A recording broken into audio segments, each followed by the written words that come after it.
ಆಗುತ್ತೆ ಆಗಲ್ಲ.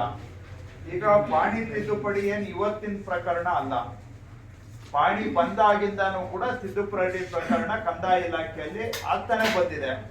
ಯಾವ್ದು ಮಾಡ್ಬೋದು, ಯಾವ್ದು ಮಾಡಕ್ ಆಗಲ್ಲ, ಯಾವ್ದಕ್ಕೆ ನಿಮ್ಗೆ ಪವರ್ಸ್ ಇದೆ, ತಹಶೀಲ್ದಾರ್ಗೆ ಇದೆ, ಎಸಿಗೆ ಇದೆ, ನ್ಯಾಯಾಲಯಕ್ಕೆ ಕೋರ್ಟಿಗೆ ಇದೆ, ನಿಮ್ಗೆ ಗೊತ್ತಿದೆ. ಅದರ ಪ್ರಕಾರ ಬರ್ಕೊಡ್ಲಿಕ್ಕೆ ಆಗೋದನ್ನ ಮಾಡ್ಬೇಕು, ಆಗದೆ ಹೋಗಿ ಬರ್ಕೊಡೋದಕ್ಕೆ ಏನ್ ಕಷ್ಟ ಹೇಳಿ ಸ್ವಲ್ಪ, ನನ್ಗೆ ಅರ್ಥ ಮಾಡಿಸಿ. ನನ್ಗೇನ್ ಎಲ್ಲ ಗೊತ್ತಿದೆ ಅಂತ ನಾನು ಹೇಳ್ತಾ ಇಲ್ಲ. ಸರ್ ಆ ಥರನೇ ಒಂದು ಎಂಡೋರ್ಸ್ಮೆಂಟ್ ಕೊಡ್ತೀವಿ ಸರ್. ಇಲ್ಲಿಗೆ ಆದಂಥದ್ದನ್ನ ಭೂಮಿ ಸರ್ಟಿಫಿಕೇಟ್ ಕೊಡ್ತೀವಿ. ಆಗದೆ ಇರೋದನ್ನ ಶಿಕ್ಷಣ ಪ್ರಾಧಿಕಾರದಲ್ಲಿ ಮೇಲ್ಮನೆಗೆ ಸಲ್ಲಿಸ್ಕೊಂಡು ಅಂತ ಹಾಕೊಟ್ಟಿರ್ತೀವಿ ಸರ್.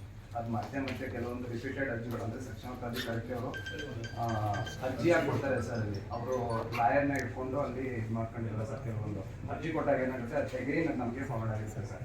ಅಂಥದ್ದು ಫ್ರಾಡ್ ಮೇಲೆ ಫಾರ್ವರ್ಡ್ ಆಗಿರೋ ಕೆಲವೊಂದು ಹತ್ರ ಕ್ಲೋಸ್ ಮಾಡೋದಕ್ಕೆ ಯಾಕೆ ಆಗೋದಿಲ್ಲ? ಸ್ವಲ್ಪ ಅರ್ಜಿಗಳು ಜಾಸ್ತಿ ಸರ್ RRT ಸೆಕ್ಷನ್ ಅಲ್ಲಿ ಕೆಲಸ ಜಾಸ್ತಿ ಇದ್ರೆ ಬೇರೆ ವರ್ಗ ಅಡಿಷನಲ್ ಆಗಿ ಕೊಡಿ ಅವ್ರ ಜೊತೆಗೆ. 4 ಹೋಬಳಿ ಇದೆ, 2 ಹೋಬಳಿ ಕೊಟ್ಟಿದ್ದೀವಿ ಸರ್. ಅದು ಜಾಸ್ತಿ ಆಯ್ತು ಅಂತ ಅವ್ರು ಹೇಳಿದ್ರೆ ಮತ್ತೆ ಅಲ್ಲಿಗೆ ಜನ ಕಾಯ್ತಾ ಇರ್ಬೇಕಾ ವರ್ಷ ಆದ್ರೂ? ಕಮ್ಮಿ ಇದೆ ಸರ್, BS ಫೀಲ್ಡಿಂಗ್ ಮಾಡ್ತಾ ಇದ್ದೀವಿ ಸರ್. ಫ್ರೀ ಮಾಡಬೇಕು ಅನ್ನೋ ಸಂಕಲ್ಪ ಇದೆಯಾ ಹೇಳ್ರಿ ಸರ್. ಮಾಡ್ತೀವಿ ಸರ್. ಕತೆ ಎಲ್ಲದಕ್ಕೂ ನೆಪ ಹೇಳೋದ್ ಕಲ್ತಿದೀವ್ರಿ.